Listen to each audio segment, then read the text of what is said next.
Ser Podcast.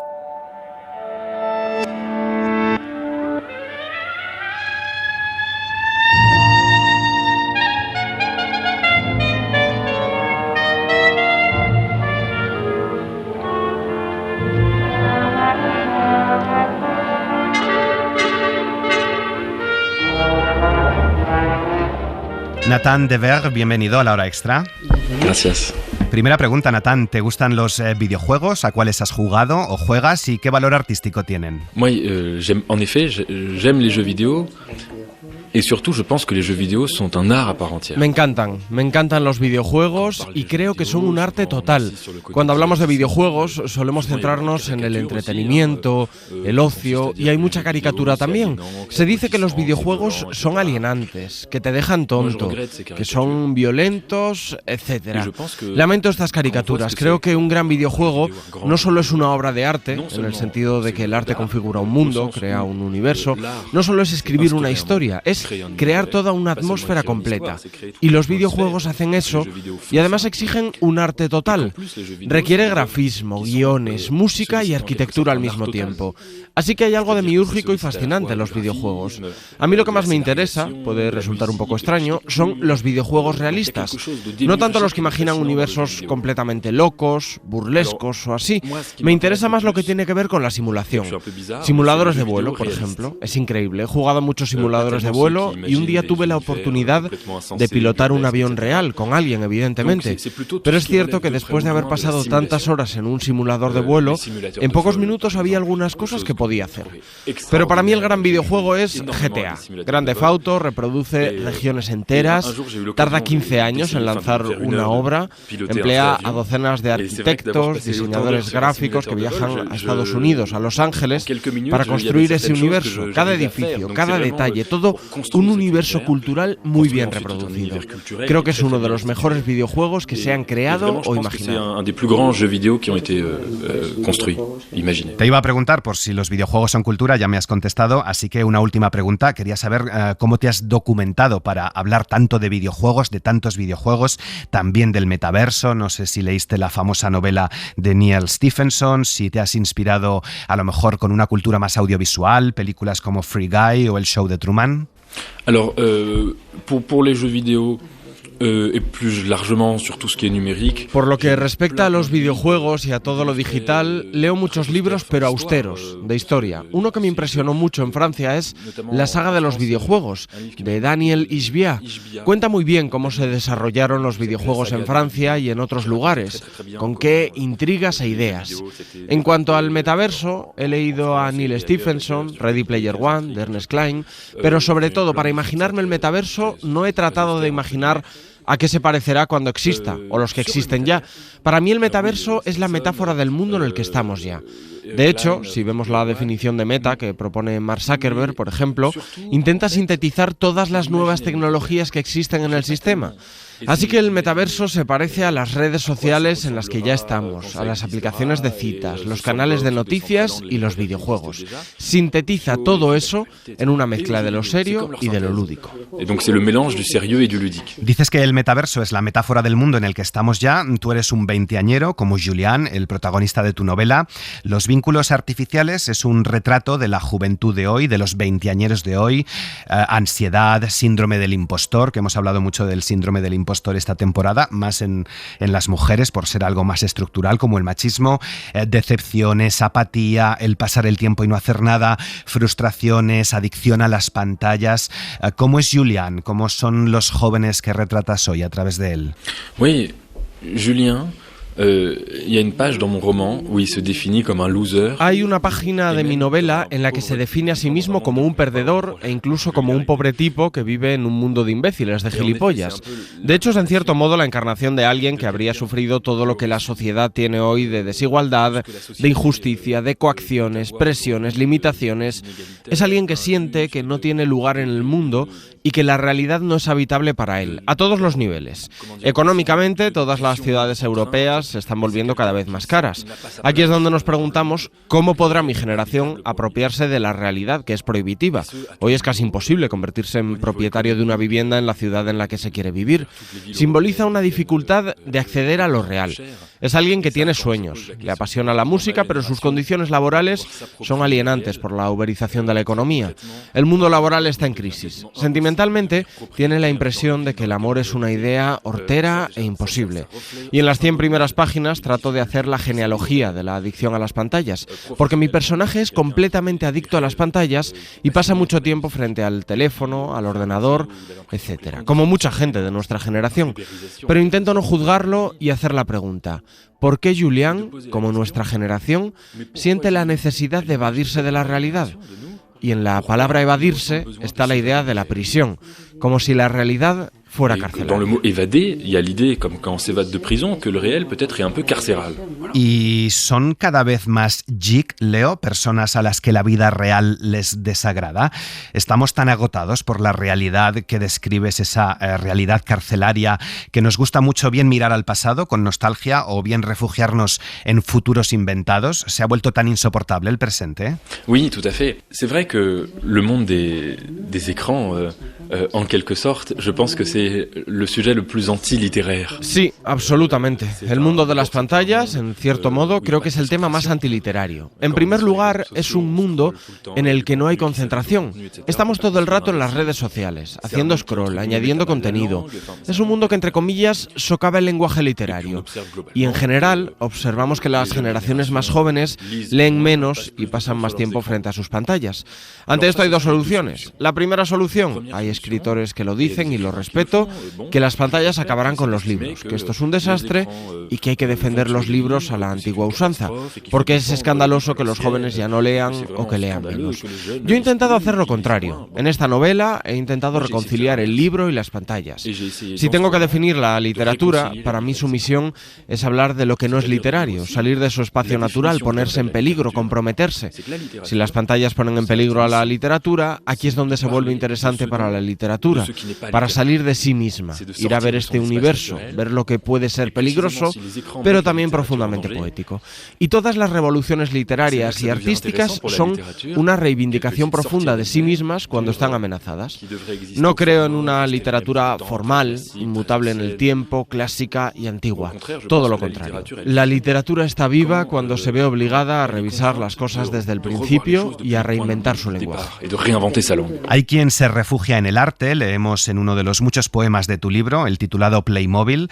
Te quería preguntar si ha dejado la cultura de ser un refugio, el arte, la literatura, el cine, aunque al final es por lo que se interesan los antihumanos, ¿no?, en este antimundo, por la literatura. No sé si también los videojuegos, el metaverso, es una forma de acercar el arte, la música clásica o la poesía que tanto te interesa a los jóvenes de hoy. Oui, tout à fait.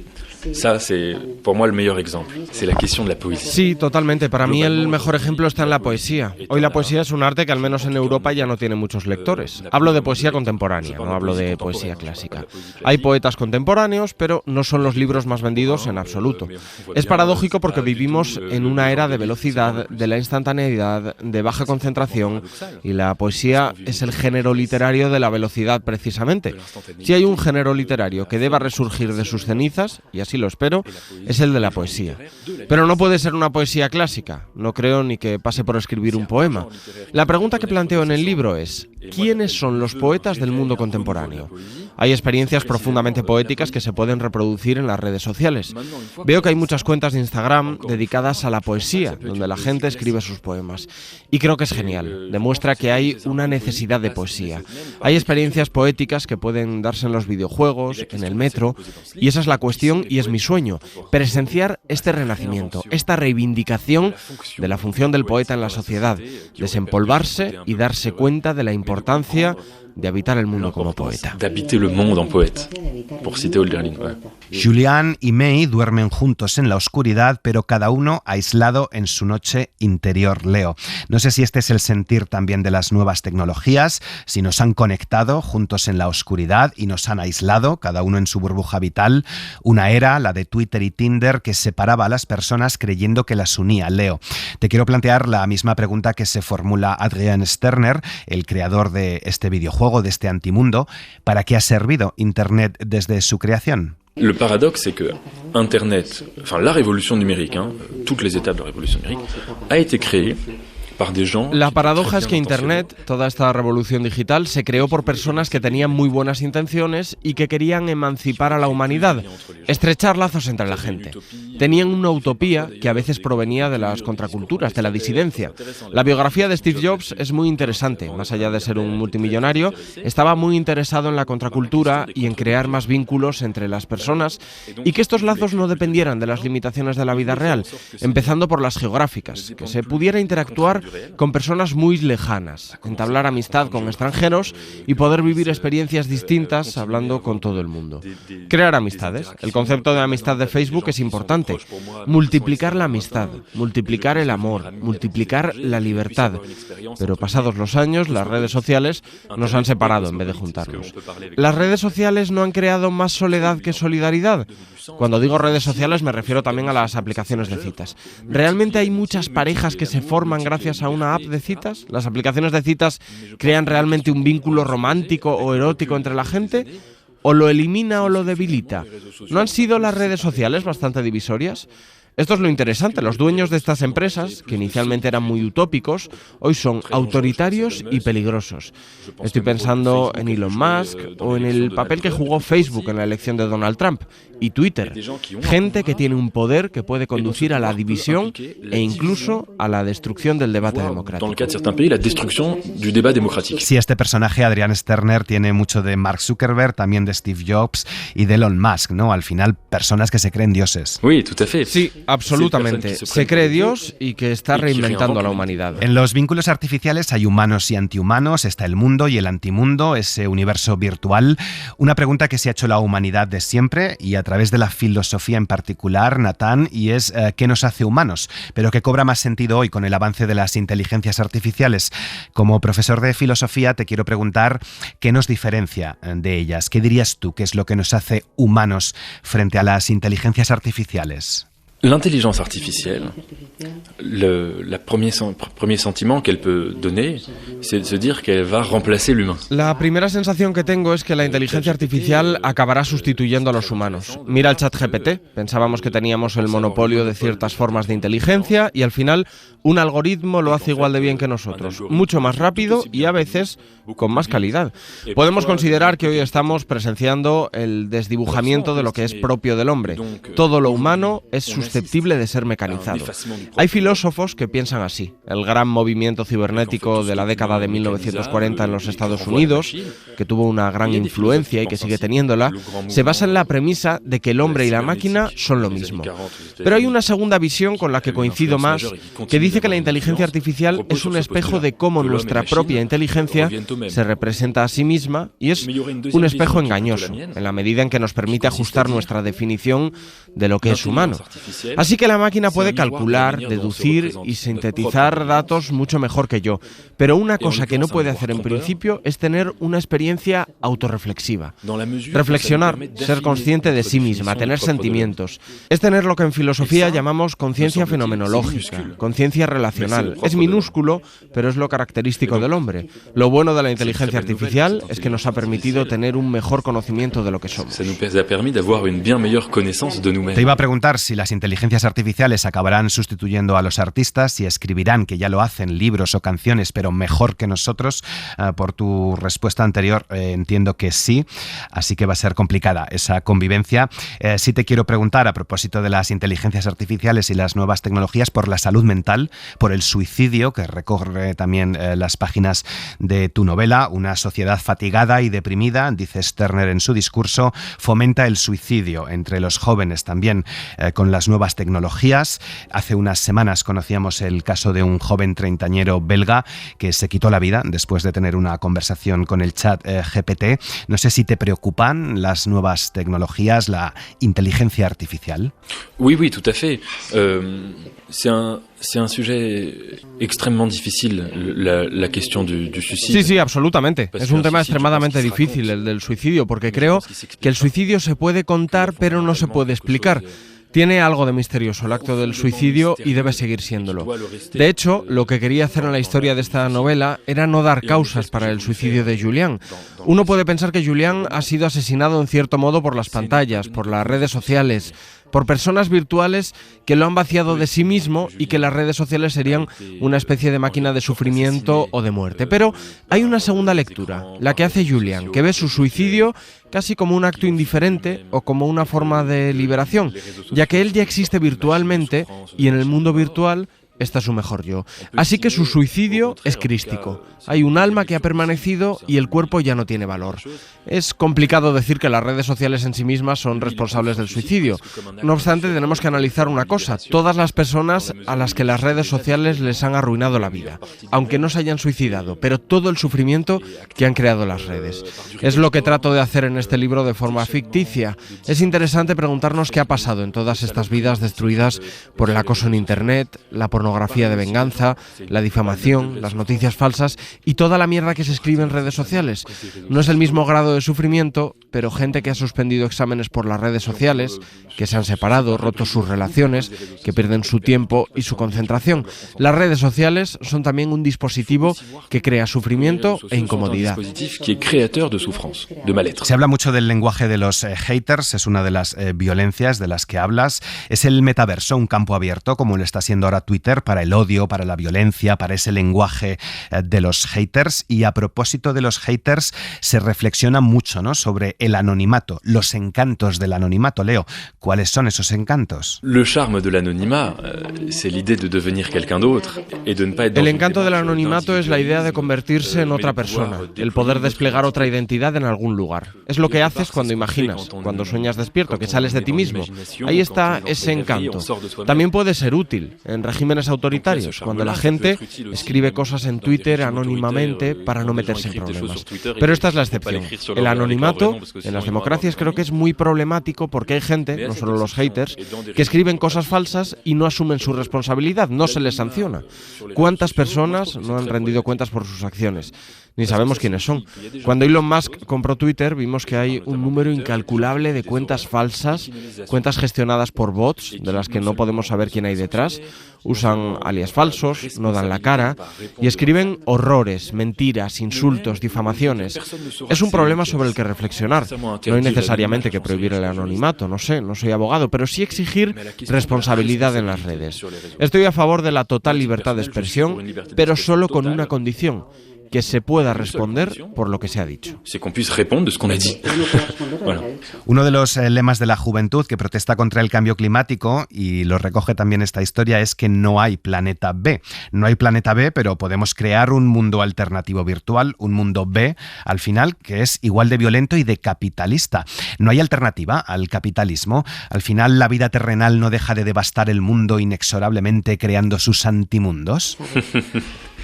Ah, c'est très intéressant comme question.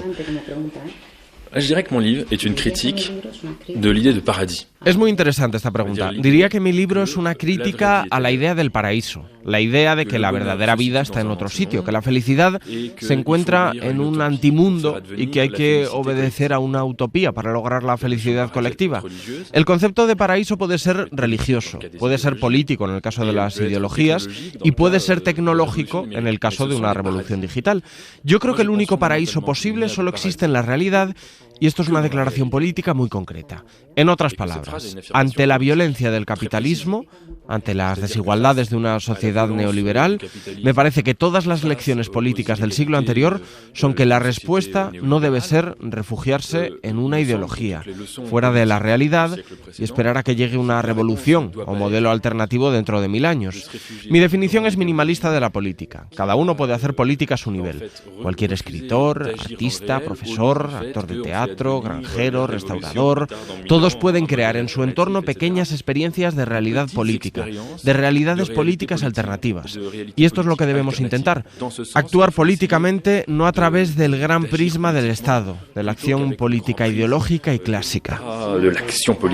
Bueno, me ha parecido una fantasía, ¿no? El Pluto, ese Trump, el antipotus, el querer asesinar, ¿no?, a ese presidente virtual de los Estados Unidos. ¿Cómo se te ocurrió eso? Ça m'est venu à l'esprit parce que déjà Trump est un personnage tellement caricatural. Me vino a la mente porque Trump es un personaje tan caricaturesco, parece un avatar de un mal metaverso. Me pareció divertido imaginarme un avatar del avatar e imaginar cómo en un mundo virtual todas las frases de Trump, todos los tweets de Trump, podían llevar a masacres, genocidios y horrores. Me parecía simbólico y humorístico. Y el asesinato de Trump es obviamente simbólico, asesinan a su avatar. Me divertí mucho escribiéndolo. El personaje de Trump está exagerado, completamente loco, pero no estoy seguro de que sea tan diferente del personaje real. Y me pareció gracioso imaginar que después de este asesinato, toda la élite política en Washington se sintiera aliviada, liberada, incluso las personas que trabajaron con Donald Trump. Me hizo mucha gracia, pero no te preocupes, no haré nada para asesinarlo. Me encanta el consejo también que le da, por cierto, otro avatar al protagonista, el Serge Gainsbourg virtual con el que se encuentra en este antimundo. Dice Gainsbourg: ¿no sabes en qué ocupar tus días? Pues vacíalos. No hacer nada es un arte. Oui, il faut faire un éloge de l'ennui. On a besoin de retrouver l'ennui. Sí, hay que hacer un elogio del aburrimiento y ahora necesitamos encontrar de nuevo el aburrimiento. El aburrimiento es precioso y es la cosa de la que más huimos en nuestra sociedad. Se ha vuelto imposible aburrirse. La sociedad está completamente saturada a todos los niveles, lo que la convierte en una sociedad extraña, donde al mismo tiempo es difícil encontrar la soledad. Cuando decimos que estamos en un mundo individualista, no es del todo cierto, porque no podemos tener individualidad. No puedes estar tranquilo constantemente recibiendo enlaces que ver y leer. Y el aburrimiento es la escuela del vacío, es la escuela de llenarse de vacío. Es la escuela del largo plazo, de la duración del tiempo, la escuela de la inspiración, de la languidez. En cierto modo, es la escuela de la mansedumbre. Deberíamos dar clases de aburrimiento en la escuela, aprender a aburrirnos. A savoir s'ennuyer.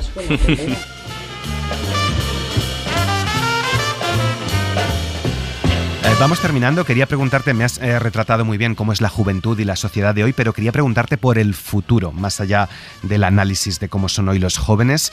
No sé si es una generación de mimados por sus padres y por la sociedad. Te compran un piano, aunque no tengas especial interés por la música clásica. Jóvenes que pueden comprar la comida a través de Uber Eats y tener cualquier cosa en 24 horas en tu casa sin tener que moverte del sofá. ¿Qué futuro le depara a esta generación? D'abord, je pense que notre génération, je suis contre tous les discours qui disent qu'on est une génération d'abrutis, d'imbéciles. En primer lugar, estoy en contra de toda la retórica que dice que somos una generación de idiotas, de imbéciles, de personas que ya no saben hacer nada, que no pueden concentrarse, que son una especie de niños mimados. No creo que sea cierto. Creo que nuestra generación ha sido presa de una serie de dispositivos extremos que pueden resultar muy alienantes. Hay una diferencia muy grande entre mis padres, que han vivido más de la mitad de sus vidas sin redes sociales, y los de ahora, que viven en el mundo real y que también entran en el mundo virtual, porque lo conocen desde pequeños. Mi novela no es una crítica de lo virtual, sino de lo real. Nuestras sociedades occidentales, nuestras generaciones, viven en una sociedad bloqueada, pero llena de promesas. Hay mucha esperanza. Lo veo dando clases de filosofía, jóvenes apasionados que quieren encontrar de nuevo el sentido a todo. Resumiendo, creo que esta es una generación que necesita sentido en un mundo en crisis de sentido, que ha perdido el sentido. Y creo que es una generación que puede transmitir nuevos sueños en un mundo que necesita poesía sobre todo. Creo que hay necesidad de poesía en un mundo que no es muy poético. Y como decía Hölderlin, donde crece el peligro, crece también lo que nos salva. Es una historia plagada de referencias clásicas, desde Narciso, a quien vemos en la portada, desde la Biblia, Baudelaire, a la cultura pop, Woody Allen. Me ha encantado. Te quería preguntar también por la estructura narrativa, porque empezamos en el presente, luego saltamos al pasado, vas trufando además el libro con poemas, que al principio no sabemos muy bien a qué vienen a cuento, qué significan, quién los ha escrito. ¿Por qué? ¿Qué te ha aportado este relato saltando en el tiempo? Ça m'a apporté que je voulais que mon roman commence aujourd'hui, comme un roman très réaliste. Quería que mi novela comenzara en el hoy, como una novela muy realista, como una novela social que describa el mundo en el que estamos. Y casi de forma imperceptible, sin que uno se dé cuenta, pasamos a una novela futurista y a una novela que se sumerge en una especie de apocalipsis, en una especie de mundo nuevo, en una especie de mundo posterior. Y quería que entre los dos universos que describe mi novela, el de lo real y el virtual, mezclar el lenguaje clásico, el de la narración de historias, y el lenguaje de las redes sociales 2.0. Y el punto de unión entre estos dos lenguajes creo que es el poema. Hay cosas que la novela no puede expresar, solo la poesía puede hacerlo. Pues termino. Para entender una obra literaria, Leo, hay que interesarse por la vida privada del autor. ¿Qué relación guarda con el amor? ¿Cómo utiliza su dinero? ¿Y cuál es su posicionamiento político? No te voy a plantear estas preguntas. Nathan Dever, muchas gracias por haber estado en La Hora Extra. Merci beaucoup, vraiment. Gracias, merci. Cadena SER. La radio.